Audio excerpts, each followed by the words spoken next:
गैर मुल्की औरतां दे मुबैना अगवा ते ज़्यादती केस विच 4 मुलजिमान दा 5 रोज़ा जिस्मानी रिमांड मंजूर। पुलिस ज़राए दा आखना है गैर मुल्की मुतासरा औरतां दा मैडिकल मुआयना मुकम्मल। कानूनी कार्रवाई दे बाद दोवें औरतां अपने मुल्क रवाना।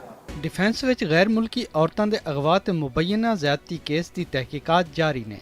पुलिस राय दे मुताबिक मुतासरा गैर मुल्की औरतां दा तिब्बी मुआयना मुकम्मल कर लिता गया है ते उन्हां दी मैडिकल रिपोर्टां पुलिस नूं मिल गईयां ने। कानूनी कार्रवाई ते जरूरी तिब्बी मुआयने तो बाद वो औरतां अपने मुल्क वापस टुर गईयां। पुलिस ज़राए दे मुताबिक गैर मुल्की औरतां ते मरकजी मुलजिम रज़ा बिजनेस पार्टनर ते क्रिप्टो करंसी दा कारोबार करदे सन। औरतां नूं होर सरमायाकारी दा झांसा दे के पाकिस्तान बुलाया गया सी। वो औरतां 29 जून नूं लाहौर अपणियां सन।